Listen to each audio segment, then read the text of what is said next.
What's up, everyone? Happy Friday. You made it. It's another episode of the Friday Live with Lauren show. I'm Lauren, if you couldn't guess. If it's your first time tuning in, thank you for joining us. Who told you to show up? How did you find me? Let me know. If you've been here before, you know the deal. Let us know where you are joining from. Comment in the comments. This is not an audio event. We can't see you down there. We don't know you're here if you don't say hello. And we want to say hello to you. We will say hello. And please share the show. Did LinkedIn tell you I was live? They tell me I'm live, but I think that's like a thing that LinkedIn just tells me so that I feel better about myself. But I don't know. So share the show. Help me out. Comment where you are joining us from. Do you know who my guest is? Have you been paying attention? I am stoked for this one. This is somebody I've been trying to get on since last season. What took me so long? I don't know. We'll ask her too. But y'all, give it up for the one, the only DemandJen, Allen-Knuth. Hey, Lauren, thank you so much for having me. I'm like so excited to be here today. I have no idea why it took us so long to do this, but I'm glad we made it happen. I am so excited we made it happen too. Normally, as soon as somebody comes on the show, the second they get off, they're like, okay, let me know when we're doing it again. So I'm sure we'll have you on a second time. What's up, Phil? Happy Friday. Look, y'all, Jen can multitask. She's going to comment along if she can. I'm super impressed. Y'all know that is not my thing. We got New Orleans, Dean in the house. Chris Jarvis is here. What's up? What's the Heat Waves favorite music single? Oh, we got some jokes going on in the comments. I love the comments. There we go. We got Raina. It's like the Olympics of live shows. Okay. I'll take that compliment. Yeah, you just made my Friday and you didn't even know it. We got Montreal in the house. Jen, where are you today? I'm in the very sexy suburbs of Chicago. I mean, the suburbs of Chicago can be sexy if you want them to be. I'm trying to make it as sexy as possible. I think so. I mean, it's all about your attitude, right? We were talking about this earlier. Just determine that it's sexy in your head and visualize it. I tell job seekers that all the time. Visualize yourself in the job. Visualize yourself in the sexy suburbs of Chicago. And they will be sexy before you know it. Okay, before I keep talking about sexy suburbs, I'm going to make Jen big. And we're going to let Jen tell the world. We all know a little bit about you. At least I think we all do. But Jen, who are you? Tell the audience. What are we going to learn from you? Who are you? And what's your vibe? What's your thing?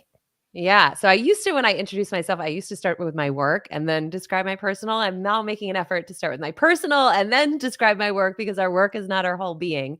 So I am a stepmom to 4 awesome kids, to 4 rescue dogs. That is my passion in life. My end game goal is like retire on a big plot of land where I can just adopt all of the senior dogs and give them a home. So that is my love language.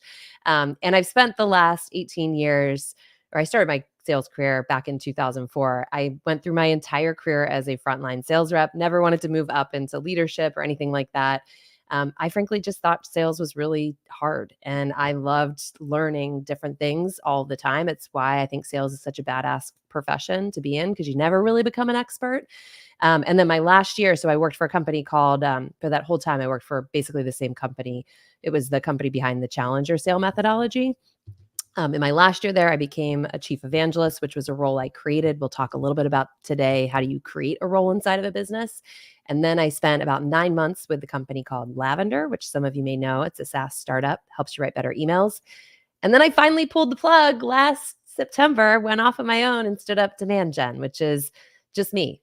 Not trying to make it into anything bigger than that. It's a one-person business. I work with sales teams who want to help their sellers build better business acumen, figure out creative ways to kind of get great meetings on the books, prospecting, selling to groups, all the fun stuff. So now I get the pleasure of doing that. That's me. All the fun stuff. It really is fun working for yourself and dabbling in it. I mean, I've been doing it for a little over a year now. It's wonderful. And I will tell you, I hope that one day you get to the point where you're so successful, you do need more than you, because that day is a pretty exciting day when that day comes. But I get it of not wanting to grow it and wanting to be a one-person show. But the day that happens, when you're like, oh gosh, this is getting bigger than me, that's a really exciting moment. And you'll be there. I know you'll get there before you even want to be there. But ask your questions in the chat. If you have questions for Jen or I, if they're appropriate, we will answer them for you. I always have to give that little caveat there. Really quick, I want to give a shout out to Sendoso. They're our official gifting sponsor. you can comment hashtag Sendoso to be entered to win today's prize. I will tell you more about that in a little bit. And then I also want to give a big shout out to Better Leap. If you are a recruiter and you are on this live, you need to be using Better Leap to source your candidates. Natural language sourcing is the way to go. And it saves me so much time. That's why I have time to do this with all of you. So what's up, Better Leap and Sendoso? And with that, Jen, are you ready to jump into the first topic? Let's do it. Let's have some fun. So you did mention a moment ago that you worked for a company called Lavender for a little while. Before that, you did Sales Challenger, all these things, right? We're going to get into a topic, and this is going to be big, whether you're employed, whether you're a job seeker. I don't care who you are. If you are watching, this is a topic for you, because we got to talk about actually writing something that they want to read, right? How many of y'all just look at your inbox and you're like, oh God, no, no, no, no. Right? It's awful. It's awful. My inbox isn't somewhere I go for fun anymore. It's a chore. So Jen, let's talk about that. Let's change this from being a chore when we go to our inbox. How do we start writing things that people want to read? Yeah. First, I think it's important to acknowledge sellers are often just following what they've been taught. Same thing with marketers, same thing with founders, same thing with anybody who's out there writing and sending communication out. And for a long time, particularly in sales, like the idea of what a great salesperson was someone that was like a real smooth talker and would never take no for an answer, and like the Jordan Belfort, Wolf of Wall Street kind of persona. And so I think largely for a very long time, writing was not seen as an important skill. So to me, it explains why it has been often an afterthought. The second part to it is, if you think about how most of us grew up in school learning to get A's on a paper or A's on a test, it was by doing what? Like double spacing it, using as big a words as we possibly could to impress our teacher, like putting in those margins so we could hit minimum word count or page counts. And then we step into business roles and we're like, never untaught that stuff. So I think it's why when we open our inboxes and you read these emails and it's, I want to revolutionize your customer led, blah, blah, blah, and it's just like jargon that doesn't create a moment of attachment with readers. So I empathize with it because I think in many ways, like the cards are stacked against us.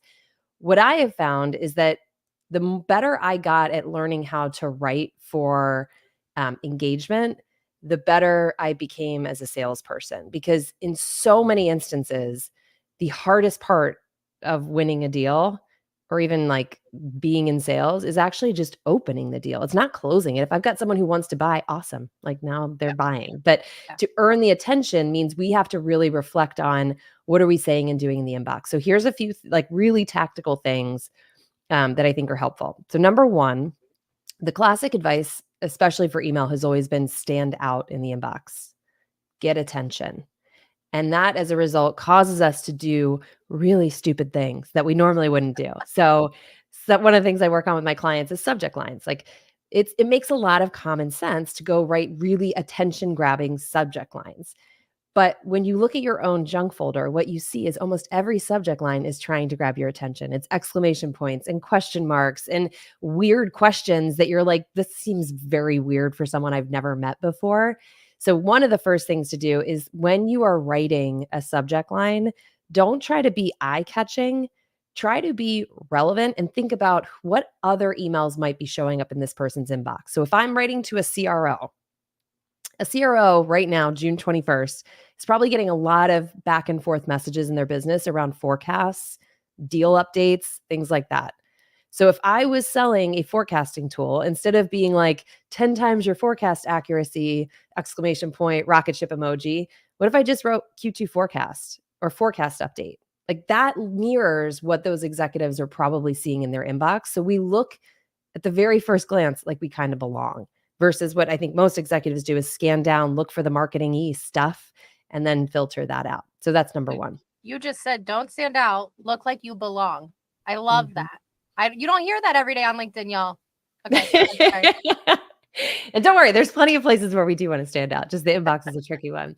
The second one is, I learned this from my time at Lavender. Before I joined Lavender, when I was at Challenger, I came across Lavender. And at the time, I was convinced I was writing really great emails. And then I put their tool in my inbox and it gives you a grade. And I remember I got like a C, like a low C on my grade. And I was like, what the hell? Like, I'm actually decent at this.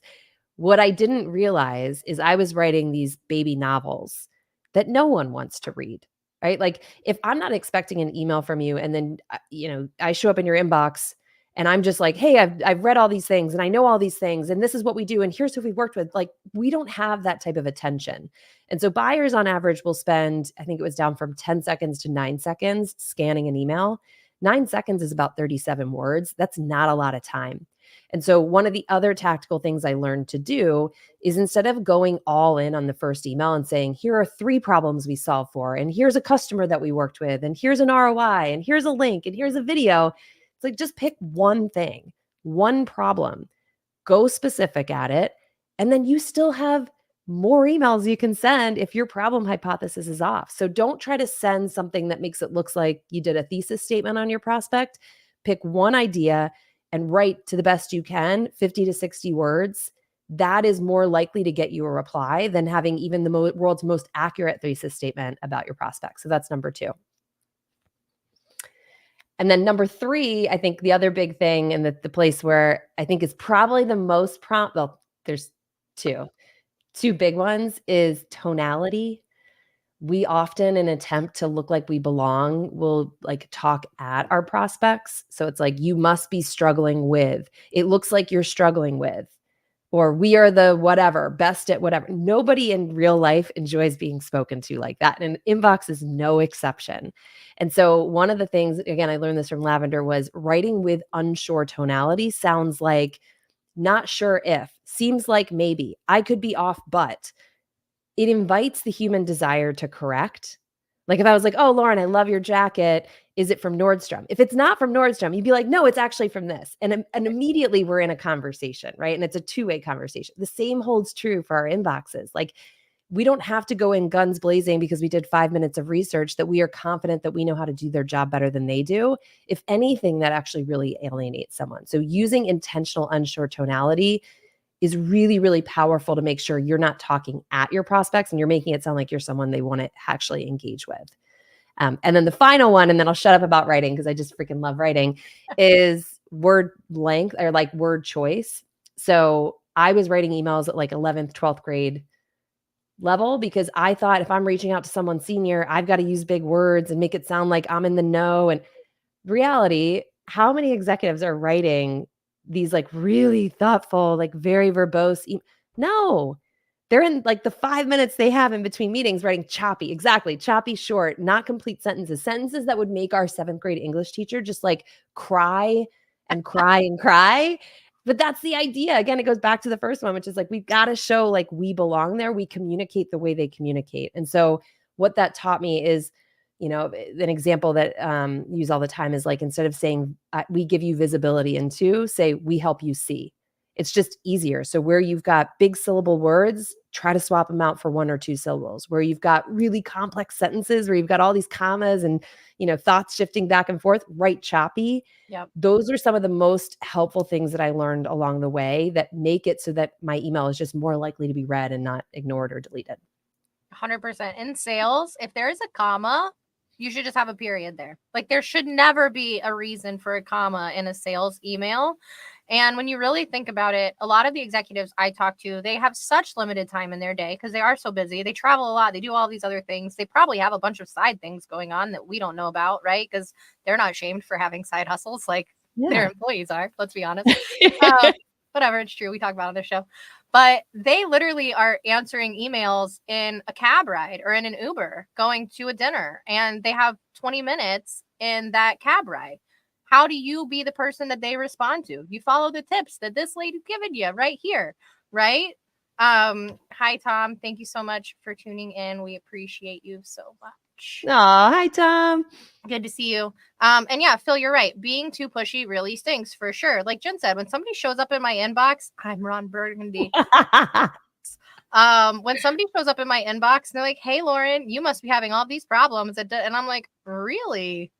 That's news to me.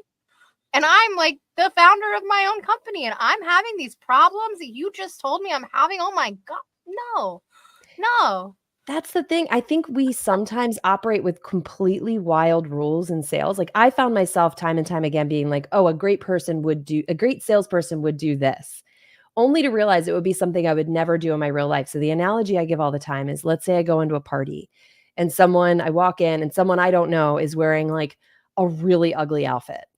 I would never in a million years, mostly because who am I to judge someone's fashion sense? But like, I would never in a million years walk up to that person and say, "It looks like you're really struggling to get dressed today, Sarah." Like, that would be like I can help you horrendous. make some better fashion choices for your next event. Right, right. It's like, but we do that shit in cold email all the time. We like the amount of times I get emails, they're like, looks like you're struggling with your website. Yeah, I am struggling with my website. However, it's a choice I've made. Now, if you reached out to me and said, hey, I had a great idea, like we worked with this other company who was also a single person business, and we did this with them and it really helped, drive traffic to their site, whatever. That's a totally different tonality than looks like you're really struggling to put a website together. Thanks. Thanks for pointing that out.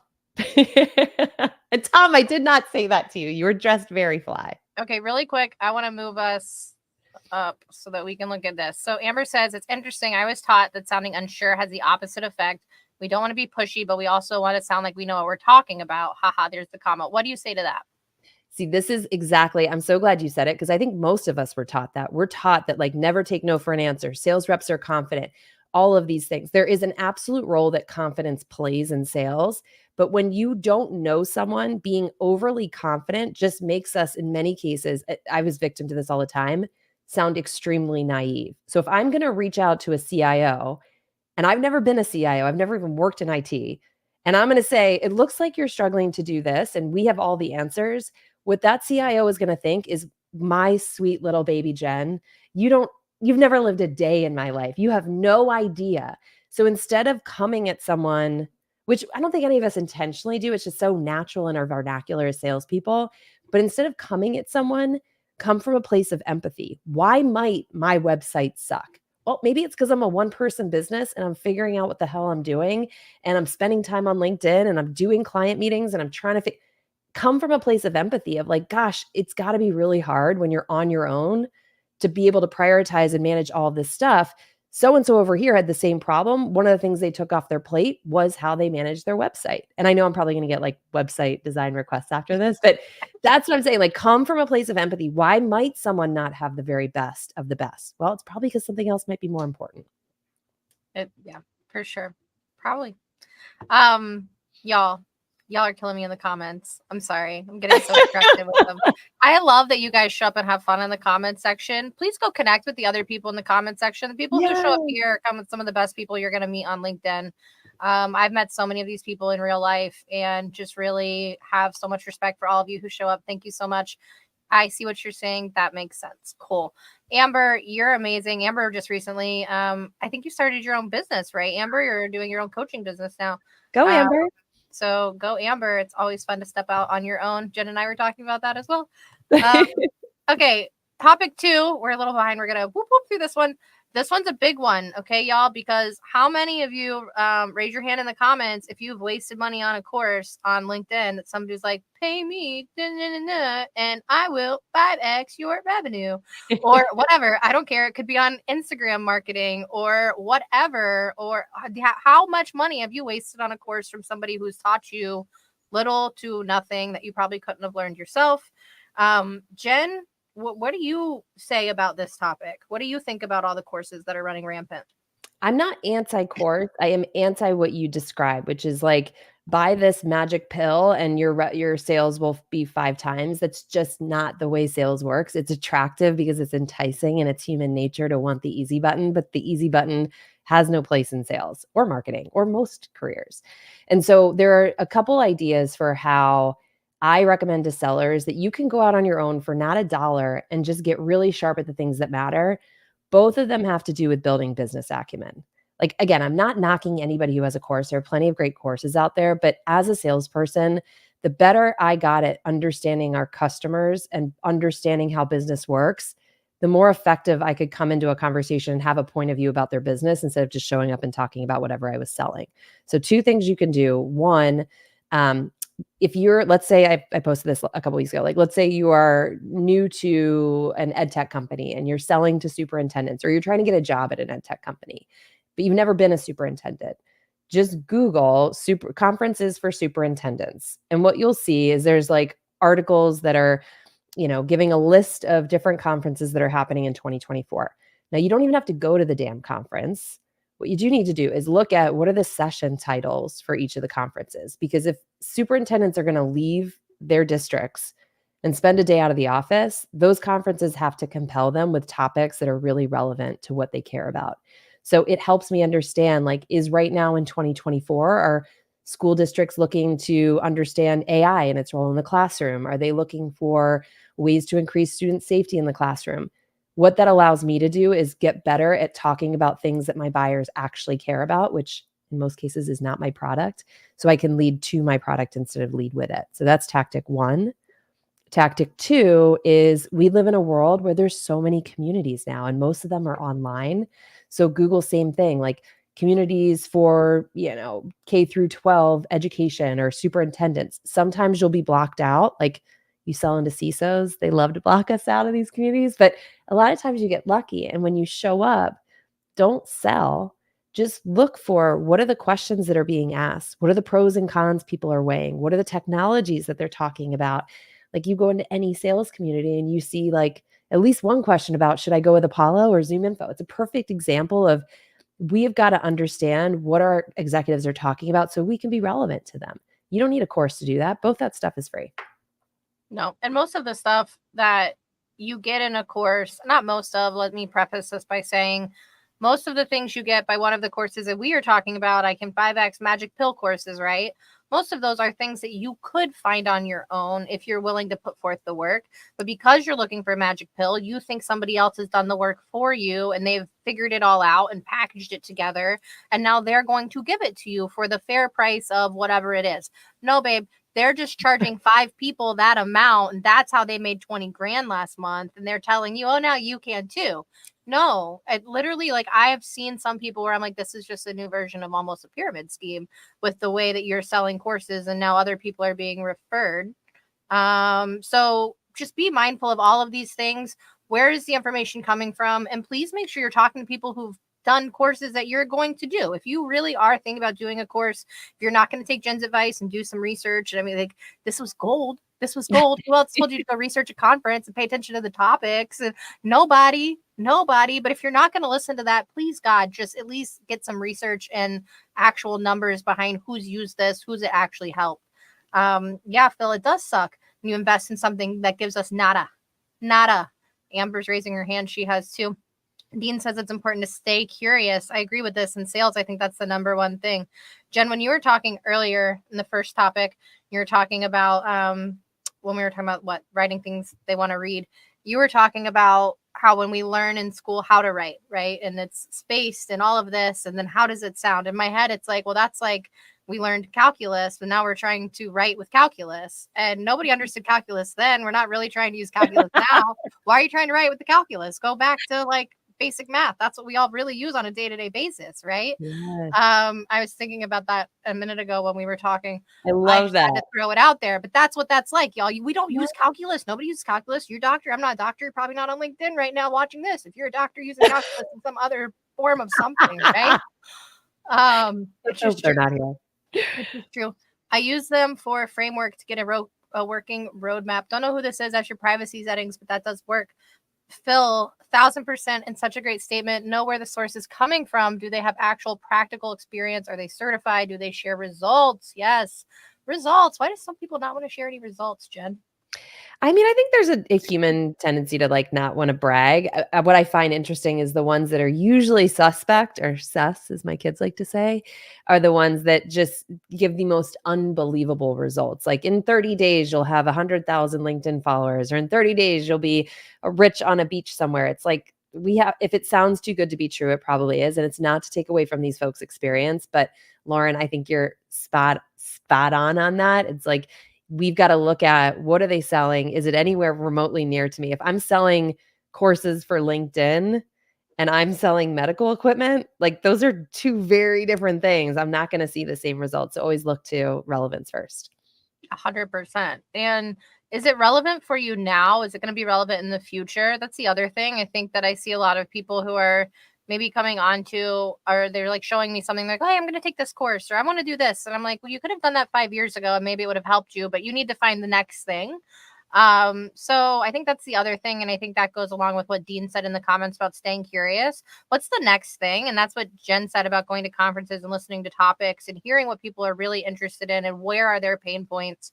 When you just walk in and try to sell yourself, you're probably not going to go that far. But when you walk in and you build that connection and that rapport and they understand you know what you're talking about, I think that's super important. One of the people I know who's runs her own marketing company, she, every time she signs a new client, if it's in a new space, she goes and gets certified in something in that space. Love it. Like, she's not in the medical space, but they signed a clinic and she went and was taking like some course on. I was like, what are you taking? What did you get certified in? I really want to be able to, one, know that ethically what I'm marketing is correct. She's like, and two, when we sit down in these meetings, I want to understand what they're talking about. And I don't want to have to feel like they have to explain things to me. I have loads and loads of respect for that. That's what makes someone trust you and have a credible voice. And that's what we're all chasing in sales is like, how do I get someone to listen to me? How do I get someone to trust me? Yeah. Here we go. Learning about people. Yes, Candace.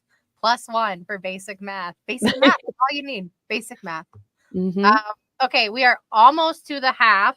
We still have a bunch of exciting things coming after, so make sure you stay tuned. We're going to talk about DMing on LinkedIn in 2024. Most of you DM me. Well, not you guys who watch the show. You guys are all pretty awesome. But a lot of the people who don't watch the show and DM me, they pretty much suck. So we're going to talk about why that sucks. It's just true.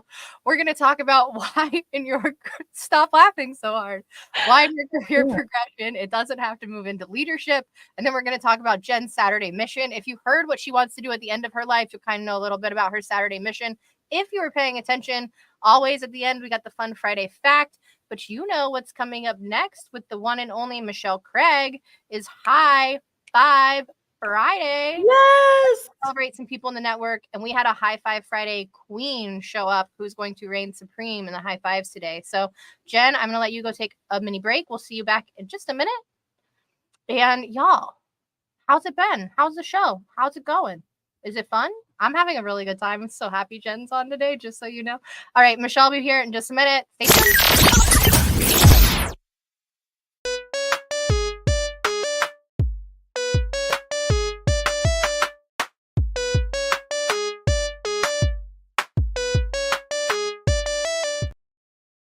Hey everybody, happy Friday. You know what day it is. I think my win for this week is making it to Friday without completely losing it. So that's where we are, but I'm excited to be here and share some of the high fives y'all submitted.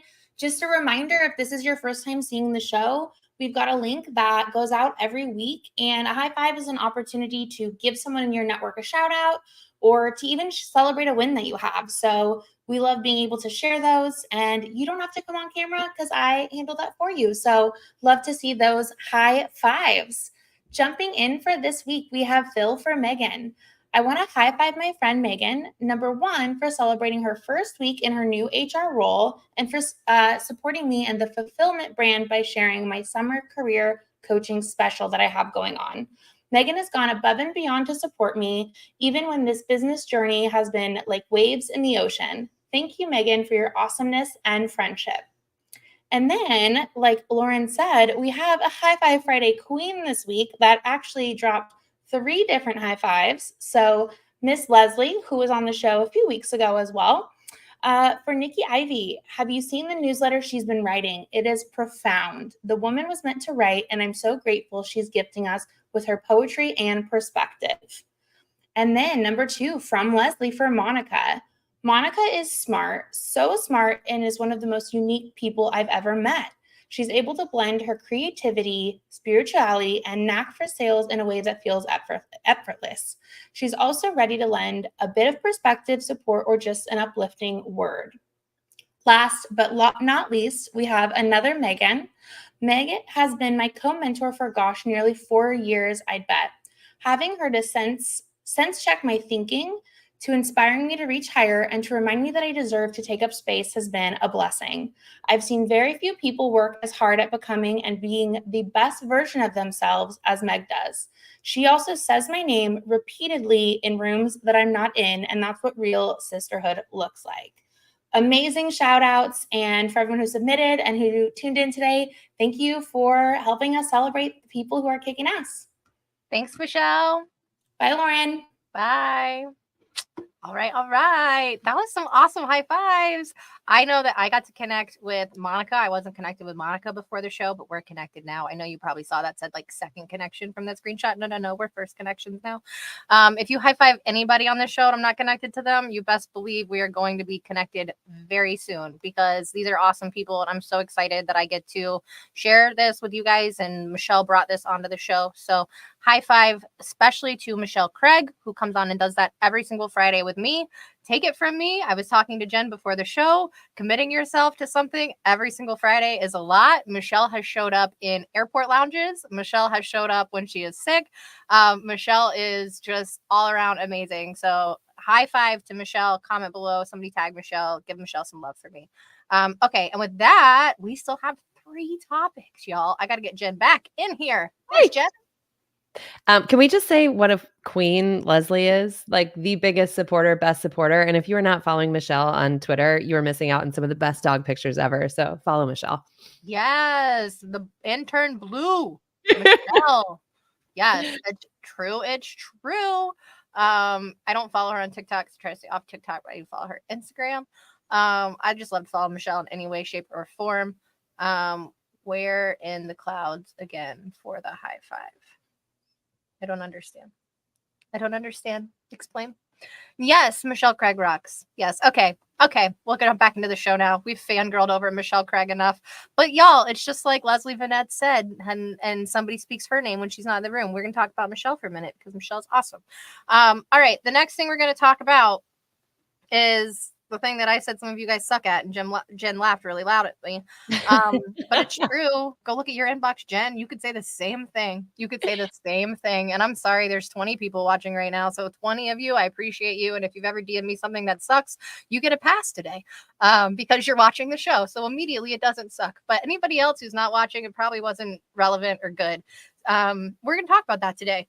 And I learned a little bit about this honestly from Leslie Vanette, speaking of the woman, when I went to her masterclass with Nikki Ivy, the one right before yours. I wasn't able to go to the one with you, unfortunately. But I learned a little bit about this in that class, and we did some exercises where we wrote things and said them aloud to the group, which is very uncomfortable, y'all. But I volunteered because doing uncomfortable things makes us better. But Jen, I want to talk to you about saying it out loud and DMing on LinkedIn. What do you think is the biggest sin people are committing when they're DMing on LinkedIn? And then what are some tips that people could take away from today's episode to be better? Yeah. So I do not proclaim to be in any shape of the word like a social selling expert. I'm not. But I will say, I think when I look at DMs, I was laughing hard because honestly, it's true, but it's tough to hear. I think one of the biggest sins is just trying to sell or ask for something before there's been any sort of back and forth. So like it happens in a lot of forms. It could be a DM that's like, I noticed you're a founder and thought you might be, but it's like immediately that's repulsive because people don't go to LinkedIn to be sold to. Or it could be like, hey, I want you to come to my webinar, or I want you to like this post. And it's like, that stuff is awesome for people that you want to support. But if your first impression to someone is like, me, it doesn't leave this desire for someone to react and respond in a positive way. And so I think I look at LinkedIn as more of a slow burn. I'm not saying it's the right way or the only way. I just believe it's a slow burn. People come to LinkedIn first to learn, to look for a job, to have social engagement, since we're all sitting in our freaking houses still working remotely. Like that is the primary motivation. So think about, how would I start a conversation with someone at a dinner, at a party, at something else? I wouldn't start pitching myself or asking them for things. I'd express some sort of interest in what they're about or what they're posting about. So you don't need to go like full end of the spectrum and be like, oh, I'm so impressed with everything you're doing. I'm seeing that a lot now. I think that almost comes across as really insincere and forced and fake. Just like if you see them posting interesting things, if you see their company doing interesting things, start there. Like it's not a race to the finish line. If you build a good, sincere back and forth, you don't have to do it right in that moment. It is part of the conversation channel, not the entire conversation channel. So that's my take. Not the entire conversation, which is important. It's very much like we were talking about earlier in writing emails people want to read. You don't have to say it all in that first back and forth, that first communication. And most of the people that, and I'll take this further, when I'm in sales, right? Recruiting is sales, especially when you own your own agency. It's all sales all day. But most of the clients that I've actually signed aren't clients that I went out and I was like, hey, did you know that I'm a recruiter and I could really help you fill all those? Like, it wasn't like that. It was people that I built relationships with. And eventually it was like, oh, you're a recruiter, right? I actually have this problem that I needed. And then the problem came from them. Me being in the room and me building the relationship allowed them to think of me when the problem was important enough for them to solve. Because let's be realistic, business owners have a million problems to solve. What makes yours the most important? They have to understand that your problem is the most important and needs to be solved more than the others. And sometimes hiring isn't the number one priority. I will be honest. Being patient has also got me a lot of conversations because I'm not so pushy that I assume I know your business better than you. And by having a lot of verbal conversations and going to networking events and doing things in person, I think you're more likely to write things the way you would say them. Like Jen said, a lot of us are remote. We've been at home for a long time. We've been on our computers a lot. We are safe, hidden behind a keyboard and a camera. In-person events make you say things out loud. They make you be brief. They make you be uncomfortable. They make you stumble over your words. All of those things make you a better writer, believe it or not. Absolutely, they do. And I one analogy, and I like love an analogy, even though half the time they're stupid. The one analogy I love to use is like if you go to the shopping mall and you're walking like walking on your way to a store, and one of those people at the mall kiosk makes like eye contact with you, and then you panic and you're just like, either I'm going to pretend I can't hear or see suddenly, or I'm going to run into a story that I didn't even want to go into just to escape it. We in sales create these mall kiosk moments all the time where we just come in so hot. Nobody likes to be, most people don't like to be sold to. But when you create something attractive that brings someone in, that is sparking an interest. So I look at LinkedIn personally as more of like social sparking than social selling. Just for me, I'm not saying social selling is wrong, but like I want to create something that people want to come to, that people want to learn from. And to your point, the way I do that is by spending a lot of time on those channels, learning from the audience I'm trying to attract. So following thought leaders in the space, following sales leaders in the space, so I can understand what they like to talk about, so I can be more likely to pick a conversation topic that hits. 100%. Tom says that best way to social sell is to social help. Yes. What can you give away for free today? How can you help your network? I always say, if I can't, my network can. And I tell people all the time, my network is open to you. I'm not going to necessarily go do the research and say, these are the 4 people you should connect with that would benefit your life.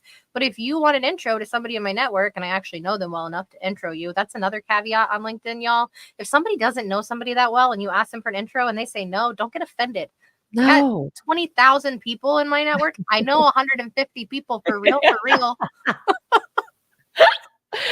Amen. Come on.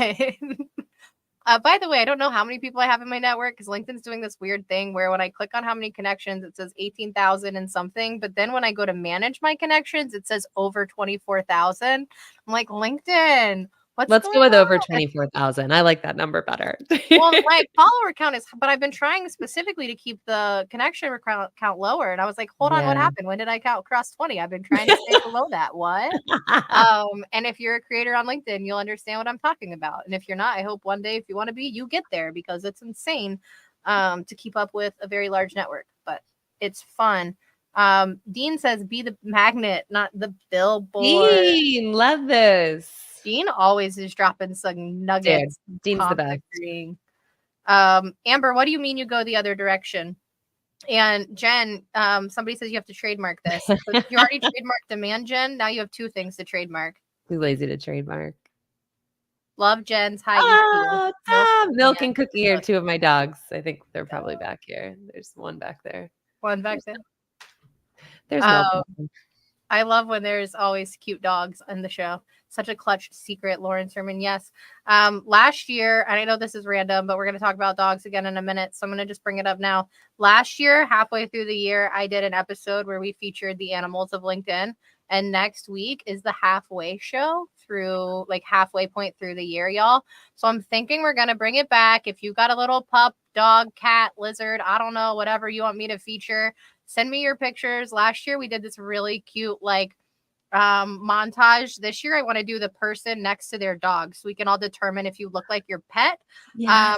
I think it'll be really fun. I'm going to post this whole form for it over the weekend so you guys can all submit, but it'll be you and your animal, and we'll do a whole montage after High Five Friday next week for the halfway show. So Wait a second. You need to have a competition of whoever looks most like their dog wins something, because I bet people would go balls to the wall for that. Yeah, I'm sure Sendoso would sponsor something. We'll find an animal related prize. If you have a dog, we'll get you something for your dog. If you have a cat, it'll be something for your cat. But yeah, no, next week we'll do an animal related prize. But just a little something I wanted to throw in today for all of you. I think that'll be a load of fun. And then really quick, let me move Jen and I up. The prize, the Sendoso prize today is a pickleball kit. Do y'all understand how popular pickleball is? And can somebody tell me why? Not me. I can't tell you why. Apollo and Seamless AI, I think, have both had pickleball tournaments. Where are you, Zoom Info? I'm sure you're gonna have one soon now. Like all y'all do the same stuff. So I'm sure there's gonna be another pickleball tournament coming up shortly. But if you play pickleball, this has all of the stuff for you. It's got like blister balm, and all this stuff. So I didn't know. Apparently, people get a lot of blisters playing pickleball. But comment #Sendoso. If you live in the United States, you can win this. If you don't live in the United States, you can ship it to somebody who does. So you're welcome. You still win, and you get to give it away. All right, we're gonna go to the next topic. This is a big topic because a lot of people who get into sales think that, oh, I'm in sales, and if I'm in a closing role, the next obvious step is to move into a leadership or a management role. Y'all, one, take it from somebody who's done it. If you don't really love people in the sense that every decision you make will affect their life, don't get into sales management. Don't get into leadership, because it's more than just managing someone's career and their day-to-day KPIs. What you do will affect this person's day-to-day life, their entire life, every aspect of it. Their leader, their boss. You all work for somebody. Does your boss make your life better or worse? You're going to be in that seat. So it doesn't have to mean you have to go there. Some people don't ever want to be in that seat. Y'all, you don't have to be in that seat. Jen, what do you say to people who are like, do I have to move into leadership?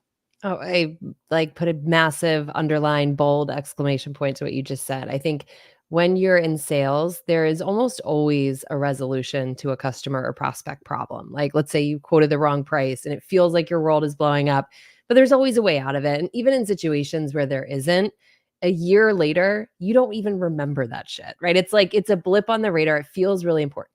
When you are dealing with people, that stuff is the hardest stuff possible. Like, imagine you are being told to roll out a new compensation plan and you know your best performer is going to take a hit to their take home pay, and you have to have that conversation.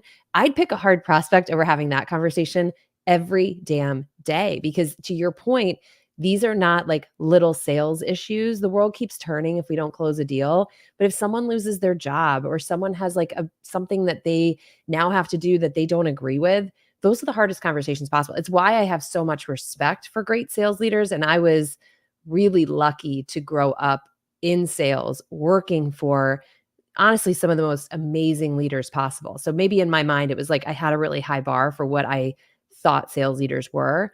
But I think there's this pressure, this social pressure for a lot of people to say, like, I want to say I'm a head of sales. I want to say I'm a sales leader. So what? I mean, It's not like you can become a middle manager and then people are like, oh my gosh, you're a sales manager. Like, come do all these things. It just doesn't work like that. So in many cases, I find the reason or the rationale people want to move up is something external. It's like external validation. But what they don't appreciate is, one, the nature of the problem changes so much.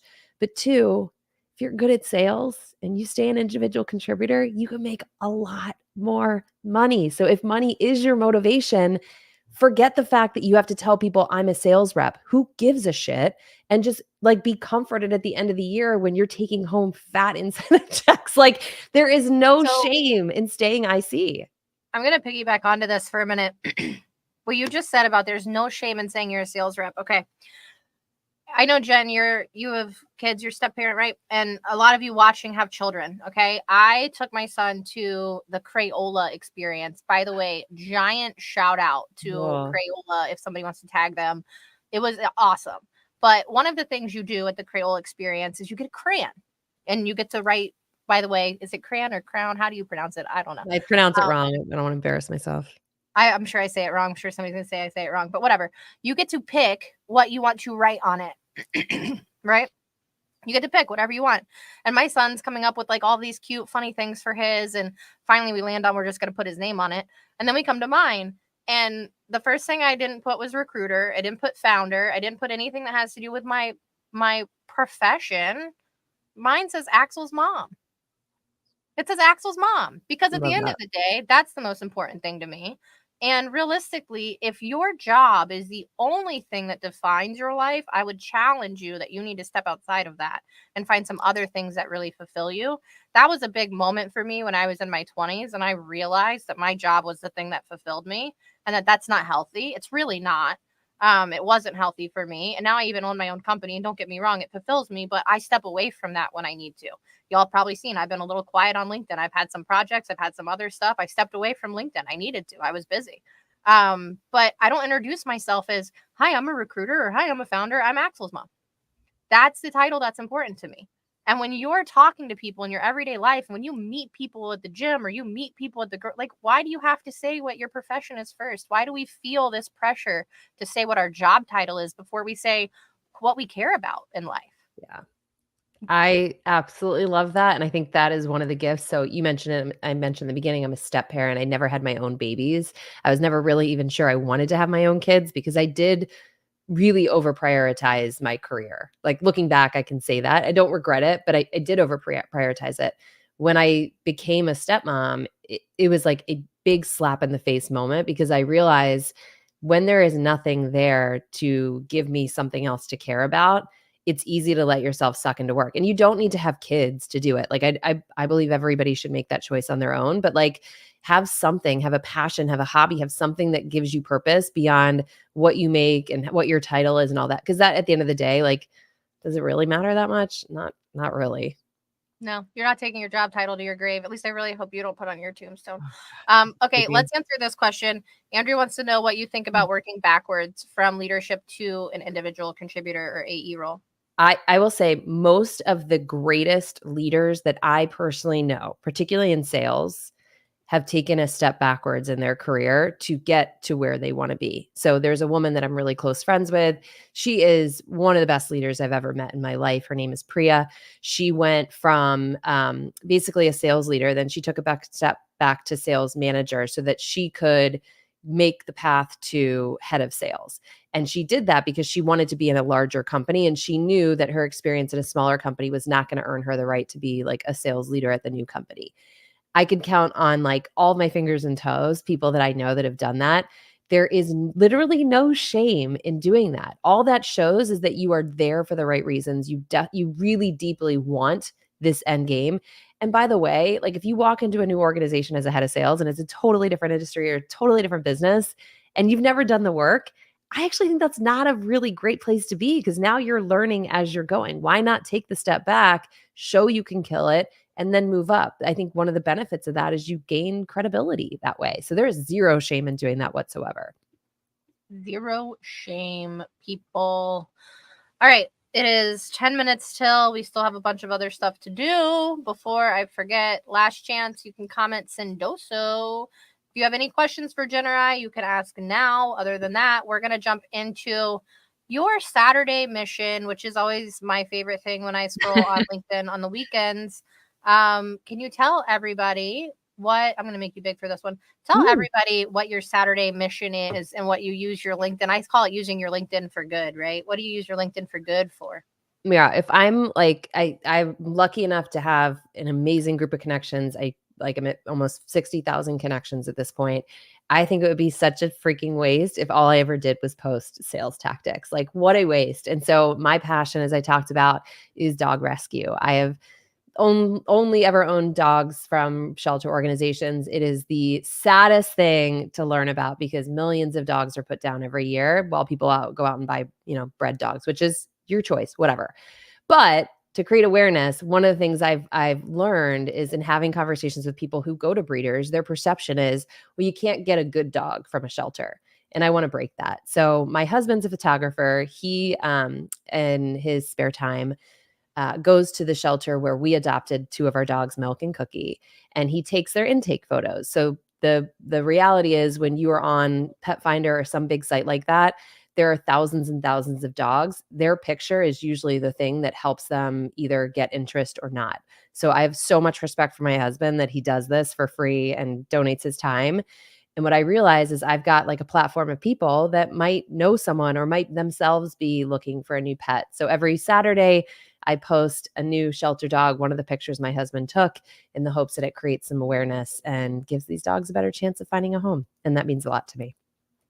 I love it. And if you haven't interacted with these posts, y'all, it doesn't mean you have to be the one who's going to go adopt the dog.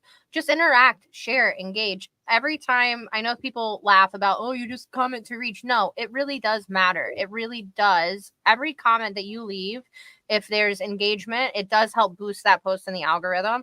But especially on a post like this, that's just for good. Why aren't you engaging with it? Sorry, not sorry. So go engage with that. We have a dog, Lily. She's from the shelter.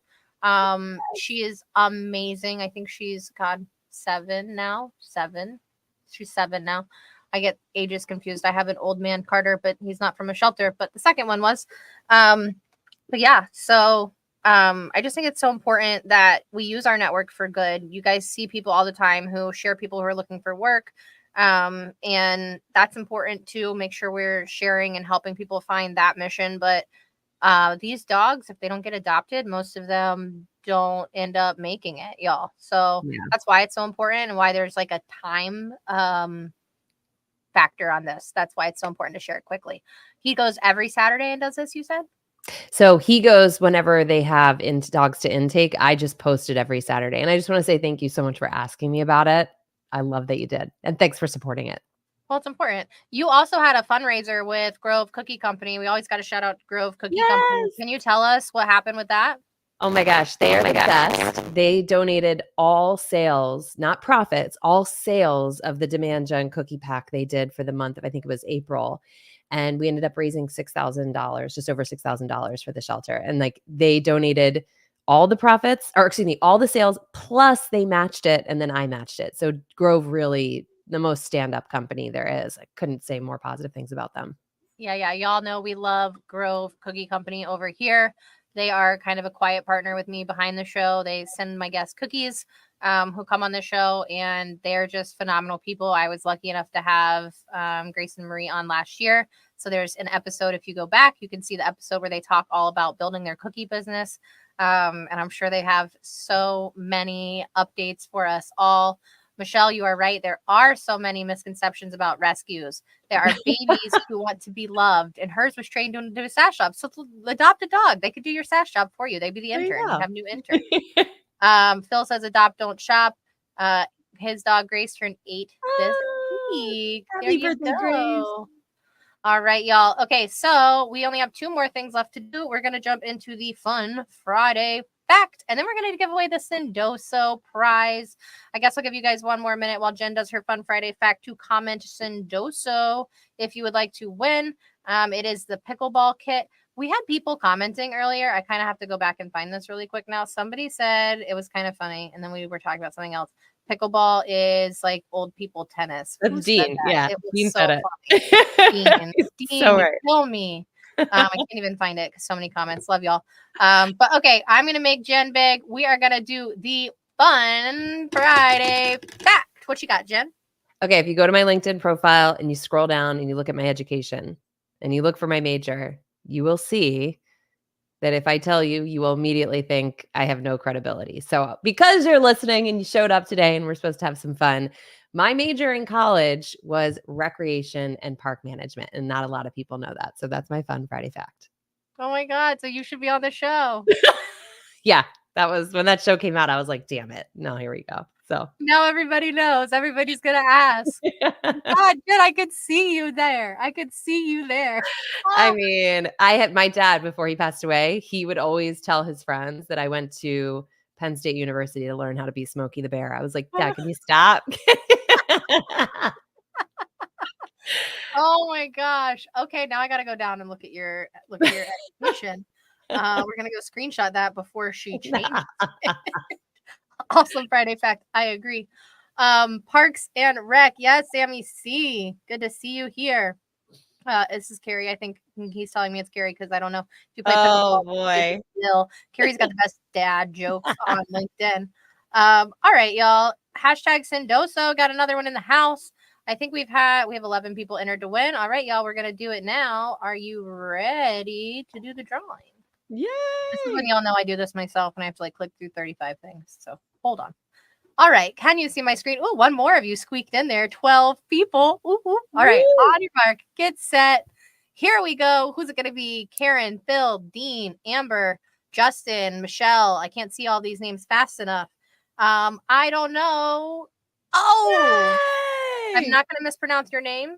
I don't want to say it wrong, but congratulations. Shoot me a DM with your email address so I can get you your prize. Sponsored by Sendoso. Thank you, Sendoso, for being an official gifting sponsor of the show. Thank you, Better Leap, for letting us come every week and help job seekers learn, laugh, and level up. Jen, this was so much fun. So much fun. We are definitely doing this again. Yes, we are. Any final words for the people? Just remember, it's important to have fun every day, not just Friday. None of us are curing cancer here, especially if we're in sales. It's going to be okay. We're going to be okay. It's bagels and bread, y'all. And if you don't know what that means, you got to go back and watch the episode Blake Hudson or probably 45 other episodes before that where I talk about that. But bagels and bread at the end of the day. I hope you had fun. It is Friday. Go relax. If you're on the East Coast, maybe clock out an hour early. Don't tell your boss I said that. This is recorded, so they'll probably see that. Great way to spend my Friday. Thank you, Sammy. We appreciate you for tuning in. Thank you, Jen. Yes, thank you, Jen. Y'all, it was real. If you enjoyed it, we'll see you next week. But if you didn't like it, don't come back.